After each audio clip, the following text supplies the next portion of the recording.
Doctor. How are you? Hello, everybody. This is so great. And before we begin, however, I want to just pay my respects to the people. Unfortunately, 2 are no longer with us. Brown University, 9 injured, and 2 are looking down on us right now from heaven.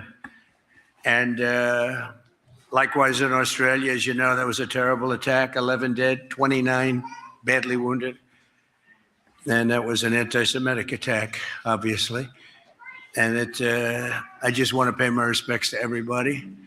I must say in Syria also, we had an attack in Syria, and we had 3 great patriots terminated by bad people, and not the Syrian government. It was ISIS. Syrian government fought by our side. The new president fought by our side. But I just want to pay my respects to the families. We also had 3 injured, but 2 of them are already out of the hospital, and one's going to be okay. But we lost 3, so it was a rough day.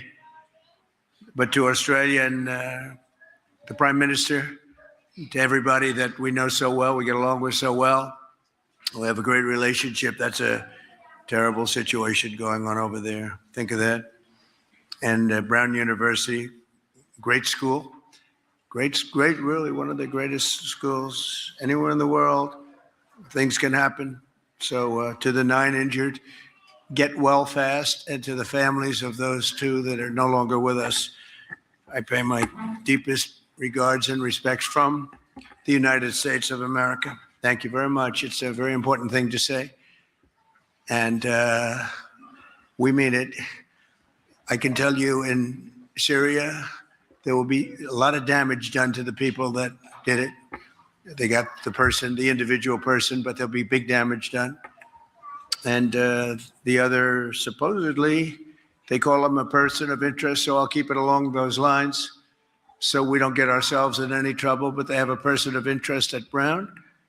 And in Australia, you probably read it's been a very, very brave person, actually, who went and attacked frontally one of the shooters and saved a lot of lives. So very brave person who's right now in the hospital, pretty seriously wounded. So great respect to that man that did that. But we're here for a different reason. We're here to celebrate Christmas and to celebrate. And I think today we can say loudly, we celebrate Hanukkah, because that was such a horrible attack. That was a purely anti-Semitic attack. And to really celebrate the new year, we have an amazing couple of achievements. We've taken in more investment money than any country has ever taken in by 4 times. There's never been anything like it. And I like to say that was because of the November 5th election, but and it was to an extent, because without the November 5th election, you would have had a president that didn't have the courage to use tariffs the way they should be used. And because of the tariffs, we've taken in more than think of this, $18 trillion. There's never been anything like it. As an example, the previous administration, Sleepy Joe Biden, took in less than $1 trillion in 4 years. We took in more than $18 trillion in 10 months. I'd say that's pretty good, right? I'd say that's pretty good. And if you go back into history, there's never been a country that's taken in more than $3 trillion. And we have over 18. That's, again, because they don't want to pay tariffs. So in order not to pay tariffs, they come in and they build their plant in the United States. It's pretty simple. And it's been pretty amazing, actually. We have some very special people here. And because I believe in family so strongly, I think I should introduce, we have Don, we have his children, we have Vanessa, her children, Kai, Tristan, Spencer, Chloe. Kai's a great golfer. Has anyone ever? Oh, there she is. Hi, Kai. Put your hand up, Kai. Can you beat your grandpa in golf? Can Kai beat her grandpa in golf? I don't know. But she's great. Chloe is going to be amazing. And all of them, they're great athletes. They're really great. So I just want to welcome Don, and I want to welcome Vanessa. I want to welcome the kids, and Bettina, who's with Don, is such a fantastic person. Where's Bettina? She's a great athlete too. She's like, where are you? I hear a really good athlete. So that's very nice. But so I just had to do that. But then I'm going to tell you about some other people that are here because it's amazing. We have a man who just won the U.S. Open in golf. He hits a long ball, slightly longer than me. I used to think I hit a long ball until I played with him. But everybody feels that way, even the touring pros. He's the longest hitter in golf. He's the longest hitter, much more importantly. He putts great. He chips great. He hits the ball dead straight. It's tough. When you're the longest, straightest hitter that putts the best and chips the best, typically you're going to do quite well, and he does quite well. Just signed a contract for like $200 million for playing golf. You're paying a guy hundreds of millions of dollars. And he's a fantastic person. You know what he's got, though, better than all of his game? The head. He's got the head is better than anything. He knows how to win. Where's Bryson DeChambeau? Is he here? Bryson, come up here, Bryson. Come on. Come on, Bryson. I want to ask, why is he longer? Look at him. Now, if you rip off the jacket, you'll see the muscles are serious, but we don't have to rip off jackets. Come on up here. Say hello. Hi, Bryce. The current U.S. Open champion. Please. My goodness. Well, I did not know I was going to be coming up here today, but I got to say thank you. And what the president done in this term has been incredible, right? It's the greatest economy that we've ever had. And just to be serving on the President's Council of Sports, Fitness, and Nutrition has been such an honor. And the First Lady looks so beautiful, by the way. And I'll say cheers to the greatest economy that we've had in a long, long time. And Merry Christmas to everybody. You kids look awesome down there. I think that when I was a kid, I never imagined that I'd even be up here. How is this even possible? So it's been a beautiful moment. I'm going to cry, actually, because I don't even know why I'm up here speaking. He hasn't cried in a long time. No, not since the.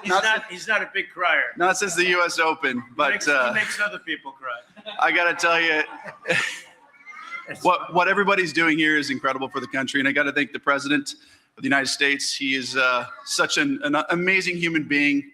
More importantly, as I've gotten to know him over the past decade now, almost, what he's done, not just for our country, but just for every single person that he goes and interacts with, is absolutely incredible. I can't tell you how many times I've been around him and him just look over to a kid and be like, how are you doing? You're doing so great. Love you. Keep going forward. Keep growing in life. It's unbelievable what he does for families and for kids. And for that, I say thank you and Merry Christmas to you guys. It's so amazing. How is my golf game? His golf game, look, his iron play is actually probably better than mine right now. I'll tell you that right now. I can hit it a little farther, but he's a slightly longer. Just a little bit. But his putting has gotten really good lately. I played with Gary Player and Masa's son, of which he made so many putts when we played together for Gary's 90th. But anyway, he's a great golfer, better human being, and you definitely we're all so lucky to have him as the President of the United States. So thank you guys. Thank you. So Bryson, coming up the 18th fairway, needed a par to win the U.S. Open. He pulled his drive, which is a little bit unlike him, and he had a horrible lie. He was in a bush. This is not good because it looked like it was going to be a routine, but it's hard to finish. You know, winning is not easy, and especially with golf. So he pulled his drive a little bit, hit it about 360, but he pulled it, and he was in a bush. He chopped it out. It was actually an amazing shot. Many of the golfers who saw this whole thing yes, right? I see all my friends are saying I saw it. He chopped it out of the bush, moved it forward 100 yards into a sand trap. So now he's 60 yards away. If you know anything about golf, that's the worst shot you can have. In fact, the pros don't even practice it because there's no way to figure it out. So he has 60 yards. What was it? 54 yards to be exact, I think. 54, or like about that. 54 yards. That's the worst thing that can happen. Behind the green is the clubhouse. If you go there, you have a 2-stroke penalty. You lose the U.S. Open. In front of the green is the worst bushes you've ever seen. So he has to either put it on the green or he's dead. So his caddy, who was a great caddy, wanted him to play way left and take 2 long putts and get into a playoff. Bryson said, no, we got to go for the win. He takes like an open face 9-iron or wedge, which normally you wouldn't use. It's a very hard shot. And he hits it 4 feet from the hole.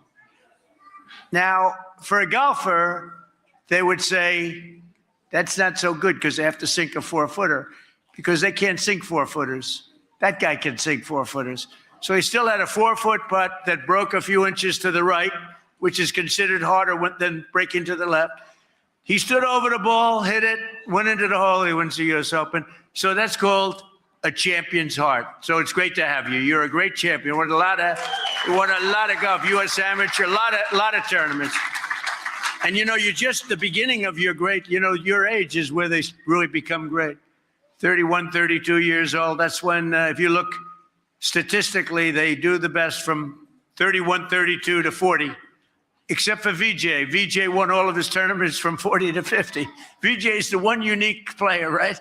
He became great at 40. But you're at the exact perfect age, so great. You're a great champion. Thank you. It's great that you're here. Maybe I'll take a chipping lesson from him. He's a good champion. So I also want to thank Casey. I want to thank you for being here. James Blair, I want to thank you. Where's James? What a job he's done. You have your beautiful family, James? This guy is so good. You know, I wasn't sure. He was very quiet, and I kept hearing he's very quiet. But I'd hear from other people he's a total political genius, but I didn't say it because he was always, I don't know what it was. Maybe he was intimidated by the office of the president. But I heard he was like this brilliant guy. I'm telling you, sir. And then they gave him a very high position. I said, he's so quiet. They said, he's not quiet, sir. Maybe he's quiet around you. He's not quiet. And that was 2 years ago. And you know what? He's not quiet. He's incredible. The job you've done. Thank you, James. Great. Is the other James there? Because you have 2 Jameses. They're both great. So I used to call him Big James and Little James. But the problem is he's not little at all. And I don't think people like being called Little James. But I meant it very affectionately. But Big James is like 6'7", and he weighs like 320. So he's big compared to almost anybody. So then I said, okay, I'll change it. I'll call him Big James, and I'll call him Brilliant James. But that's a real slight on Big James now. So I just keep calling him James, whoever comes. But you've done a great job, and I appreciate it. I know you're working on that situation for appointments, and that'll be great. Pull that off. Naomi, thank you very much from Bedminster. Naomi is here. She does a fantastic job, and I want to thank you. I want to thank Erin Elmore. Is Erin here? Erin, come here, Erin. She's marrying the most powerful man in the administration.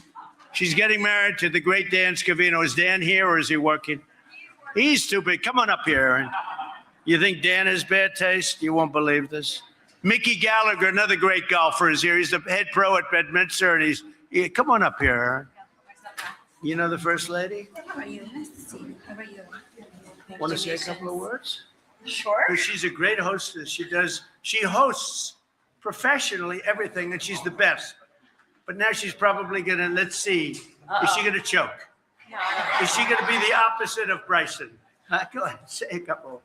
Great, great. Thank you, Mr. President, First Lady, and to everyone, Merry Christmas. Thank you so much for having me. It's an absolute honor. I got to fly here today with Vanessa and all of the kids, and you just have such a wonderful family. Everyone is amazing and polite and smart and athletic and talented. So you guys have done a truly amazing job, and it's a testament to your family. And I think this party is really special because my son is here, my sister is here, and the holidays and Christmas are truly about family. And thank God that we have a president and a first lady who puts our families first, who puts America first. And that's why we get to have this special, amazing, beautiful Christmas season the way that it is. And I thank God every day that President Trump won November 5th of last year. And I think we keep making America great again for all of these people here today, our children, our families. So thank you so much for having me. And thank you, President, First Lady. Thank you. Great. Now you know what I'm talking about. You did a good job. I don't know. Scavino's great, but without that big power, do you think that she would have been interested in him? And James, I don't know. I think the power is the thing that did it, right? And it's charming personality. He's a great guy. You got a great guy, the best. He looks great these days. He's a handsome guy, right? Look at her. She's defending him. Thank you. Aaron, thank you very much. Thank you, darling. Great job. I appreciate it. So Mickey Gallagher, where's Mickey? Mickey from one of the, now he's a great player too. Probably Mickey would agree that he's not quite as good as Bryson. He's the head pro at Bedminster, one of the most respected professionals, the most, like in New Jersey, forget, he's like a king, and he's a really good golfer. But we've given up on the tour stuff, right, Mickey? We gave up. Well, when you see somebody's 100 yards longer, you say, let's go back to hiring golf pros all over the place, right? Thank you, Mickey, for being here. And he is a great golfer. Really terrific lawyer. He's been with me for a long time. I think he's got his family with him, and his family's great. Alan Garton. Where's Alan?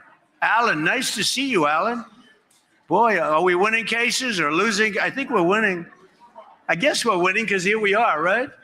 That's good. Well, you've done a great job, and look at that beautiful baby, huh? That boy, he's not a baby anymore, right? Good, good. Thank you, Alan. Is your wife here, who we happened to meet on the job? He met on the job. You know, we're not supposed to do that stuff, but they got along very well. I said, the hell with it. We have very flexible rules in the Trump organization. I said, you know, those two seem to be too, she's a great lawyer. I don't know, she may be a better lawyer than you, Alan, I hate to say. But I noticed they came into my office and they were extraordinarily friendly, you know, like they'd walk in, two separate lawyers, and it's strange when they walk into my office and they're holding hands, you know, it's like, I said, what the hell's going on over here, right? So, Alan, I just want to thank you for doing a great job. Both of you for doing a great job, and congratulations on the family and everything. A man who's really fantastic. He started off as a speechwriter, and my problem is I didn't stick to his speech that much, but whenever I stuck to his speech, I would never get myself into trouble. But he's one of the greatest speechwriters in the world, and together with his partner, Ross, they form a team that, you know, they've been with me right from the beginning. Vince, are you here, Vince? Oh, there you are, Vince. It's amazing the way you blended in. He wants to blend in. And now he's doing something I think that's going to be the most exciting job of all. And Ross is doing really well. They split up probably the first time. You know, they've always been a team. They wrote, they love each other. They got along so well for so many years. And I said, you know, we have a couple of jobs. Vince is unbelievable on policy. And we have a policy thing that's going to be unbelievable happening. Should I announce it or should I keep it quiet? I put Vince in charge of the Triumphal Arch. We're building an arch like the Arc de Triomphe. And we're building it by the Arlington Bridge, the Arlington Cemetery, opposite the Lincoln Memorial. You could say Jefferson, Washington, everything, because they're all right there. And it's something that is so special. It will be like the one in Paris, but to be honest with you, it blows it away in every way. And Vince came in one day and his eyes were teeming. I mean, he couldn't believe how beautiful it was. He saw it and he wanted to do that. That's your primary thing. There is nothing that can compete with that. It's the only city in the world that's of great importance that doesn't have a triumphal arch. You know what that is? And this one is going to blow them all away. The one that people know mostly is the Arc de Triomphe in Paris, France. And we're going to top it by, I think, a lot. The only thing they have is history. You know, 1860 is something I always say, the one thing you can't compete with, but eventually we'll have that history too. But we're going to have something that the likes of which has never been done before. And it's been waiting for 200 years, literally. I think the Civil War got in the way of it. You know, the opening, they actually have they have four columns, four small columns with the eagles on top. And they have the circle, you know, before on the other side from the Lincoln. And it's so unbelievable. It's so unbelievable. It's been waiting for hundreds of years. and they were going to build on it a couple of times. It never happened. But it's a circle that's been waiting to have the ark built on it. And I think we're very far along. I think you might want to show it to the National Trust if you'd like.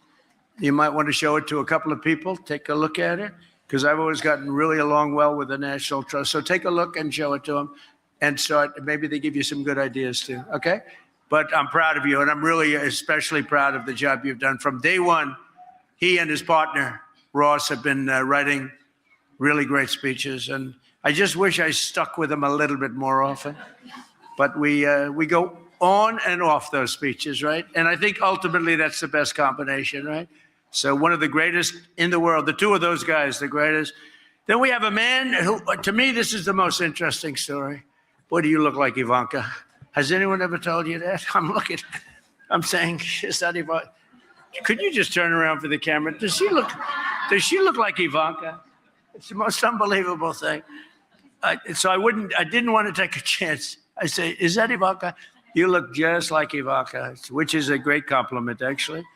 So we have a doctor in the White House named Dr. James Jones. Can I tell the story? And he's a great doctor, highly respected by so many people. He's helped so many people. I've had people come to the White House and they were so sick. I've had people come to the White House along with your partner. You have a lot of partners. You have Walter Reed Medical Center, which I think is the best in the world. They've seen things that nobody wants to see, right? They have, doctors have told me, if you can get out of here, you've seen it all. And that's why they produce some of the best doctors in the world. Well, Dr. James Jones is a great doctor. He was the White House doctor during the Obama administration and during the Trump administration.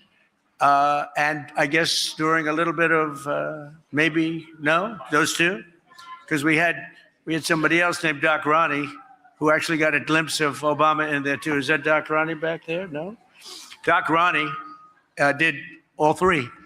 And he said Trump is in the best health of all. He had Bush, he had Obama, he had Trump. He didn't have Biden. He didn't have Biden. But Dr.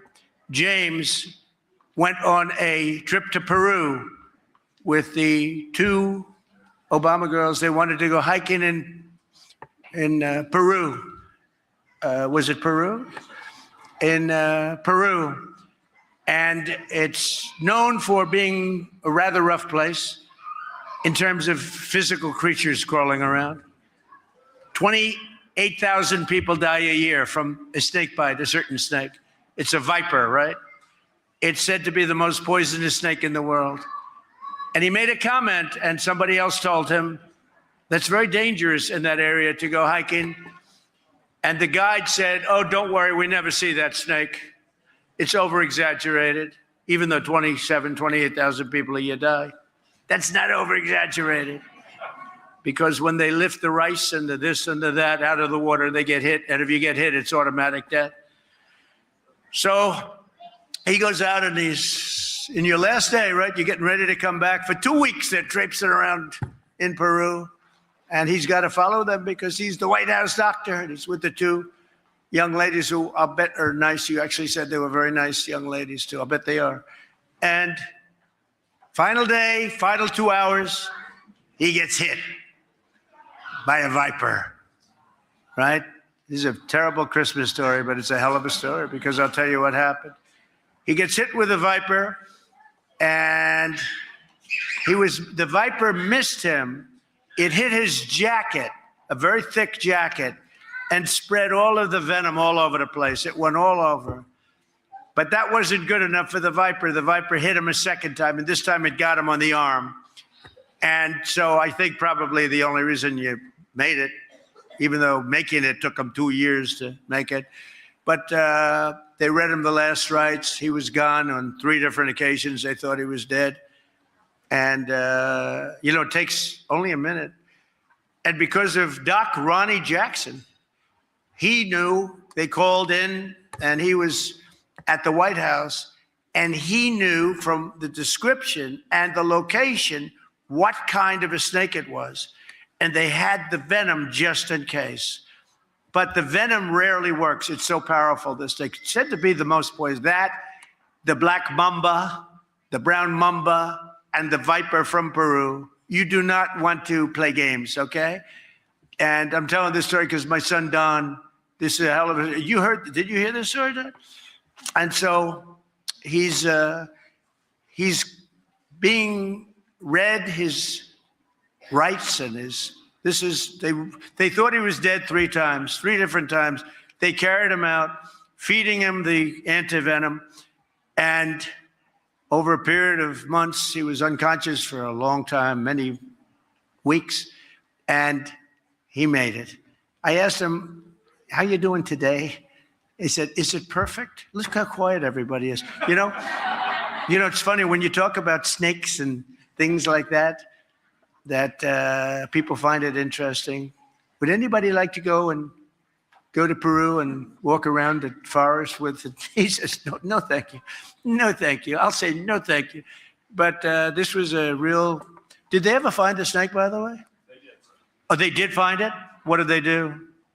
They took care of it. You know, normally the environmentalists and the animal rights people would say, oh, leave it alone. It's such a wonderful, okay, usually they say, leave it alone. It's such a wonderful, leave the sharks alone. Don't touch the sharks. They're wonderful. I love the sharks, right? I don't feel that way, but that's okay. Just lost about 1 vote. That's all. But so he got better. And here's the story. The purpose of the story is that he wrote a book 9 years ago, would you say? This was 9 years ago? 3 years. The book is 3 years old. And it was okay. It sold about 2 copies. But it had a hell of a cover. And it has a cover of the White House and this vicious snake. And it is vicious. Teeth like this, those fangs. These are not fangs you want, sucking on your arm, right? As you had. By the way, what did you do? When that snake was on your arm, you tried to get it off your arm, I guess, naturally. What was happening? I rolled off, sir. I don't remember it. You mean it hit you that hard that it knocked you out immediately? It's unbelievable. So he wrote a book 3 years ago. And the book was fine. It's like every other book. It didn't sell too much, but it was interesting. But I heard the story, and I'm fascinated by stories of wildlife because I have a theory. Wildlife always wins. That's what my theory is. We can play games, I'm saying this for my son, by the way, because I have a son who would rather be in the jungle than any place on earth. When I kick the bucket someday, he'll be, I figure, Bettina, I think he'll be here for about 2 days. He'll go and pay his respects and we'll say, where's Don? He'd rather be in some jungle or and he's a really good hunter. But remember this, wildlife always wins, unfortunately, is in this case. So what happened, Dr. Jones wrote a book and the book was amazing. I said, I want to get that book. I got it. And the cover is unbelievable. You'll see it on Truth Social. It's on Truth Social. I put out a statement that this book is great. The story is incredible. It took him like 2 years to recover. And I think he said he's lost something, but not up here. I don't care if you've lost something physically, but as long as the head is good. Did you lose anything from the brain? Yes, sir. Good, okay, then that's all I care about. I don't give a damn about the use of your arm. My wife might tell a difference. Your wife just, where is it? Oh, look at that, wow. She's back here somewhere. She's with my grandkids. Where is the wife of Dr. Jones? I just want to know, did he lose anything mentally? Because if he did, I no longer want him as my doctor. And then, no, he's an unbelievable doctor. No, here's the bottom line. So you had this book. He gets a call 2 days ago. I put out a Truth Social yesterday. I've sold a lot of bestsellers, what I like people. I put it out, great book, picture of this viper coming like boom from the White House. And his publisher calls him, said, doctor, what happened? What's going on?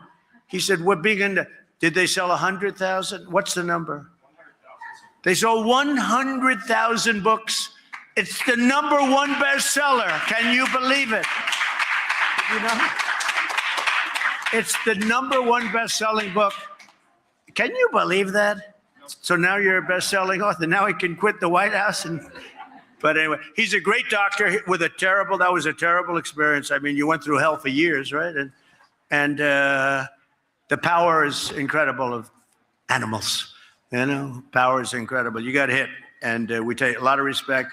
The chances of living from that stake are substantially less than 1%, and that's only if you have the venom. Even if you have the venom, you don't live. And this guy's living. But I have a feeling that first blow missing, I assume there was a lot less going in, right? So, but it just, he said the good Lord saved him. I can maybe say that too. Every once in a while, I get that throbbing feeling. I say, thank you very much. You know, so we're in maybe a similar position. But you're a great doctor, and I appreciate it. I just think it's an incredible story. Go buy his book. But it's an incredible story. 100,000 books sold in a day and a half. That's incredible, right? It's an amazing story. I want to just explain a couple of things, and then I'm going to just leave by saying have a great Christmas. But our country is doing really well. We inherited a mess from Biden and the Biden administration. We had the worst inflation in the history of our country. The worst inflation in the history of our country. Prices were the highest they ever were. And what we're doing is bringing them down. We now have inflation is totally neutralized. We may get it a little bit lower. You don't want to get it you don't want deflation. Deflation is in many ways worse than inflation. But we have a record setting. We have more people on Friday. We had more people working on Friday than at any time in the history of our country. Think of that. Wages have gone up by more than inflation. First time that's happened in many years. We are doing great, and prices are coming down. And the Democrats use this word called affordability. They look at the camera and they say, what are you going to do for the affordability? They keep saying affordability. Well, they're the ones that caused the problem, okay? They're the ones that caused the problem. That's all they're good at cheating in elections, very good at cheating. They're professionals at cheating because we won in 2016 by a lot. The election was rigged in 2020. We have all the ammunition, all the stuff, and you'll see it come out. It's coming out in truckloads. But then we won again in 2024 with an election that we call too big to rig. And we were leading big in the polls, but I said, go out and vote. You got to go out and vote. Make it too big to rig. And that's exactly, they tried to rig it, but they couldn't do it. It was too big to rig, too many votes. And we won every swing state. We won by millions of votes. We won the popular vote. We won the college, electoral college. We won something else by a lot. We won something else that was amazing, and that's called districts. So the country is divided up into thousands of districts. We won 2,750 to 525. That's why when you look at a map of the election, the entire map is red other than two little blue stripes along the outer edge. One is California, one's New York.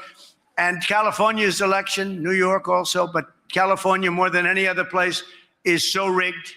It's such a rigged election. You know, we won the Hispanic vote. So a lot of people say Republican wouldn't win California, but I won the Hispanic vote. I won in Miami. Think of that. In Miami, I won the Hispanic vote. Along the Texas border, I won every single city or town touching the Texas border, and they're 85 to 90% Hispanic. We won the Hispanic vote. If the vote in California was legitimate, which it's not, they have 38 million ballots. Everything is mail-in voting. They mail out 38 million ballots, and they come in. Where the hell do they go, and where do they come from? It's a rigged election in California because we would win California by a lot. And again, they feel they have the advantage with Hispanic. They don't, because I won Hispanic vote. So we did something that was amazing. We made a comeback, and we got the most Republican votes in the history of elections. We won Texas by more votes than anybody's ever gotten to this. Well, I did number 1, number 2, and 3. All 3 I did in Texas and Alabama and many other states. We won.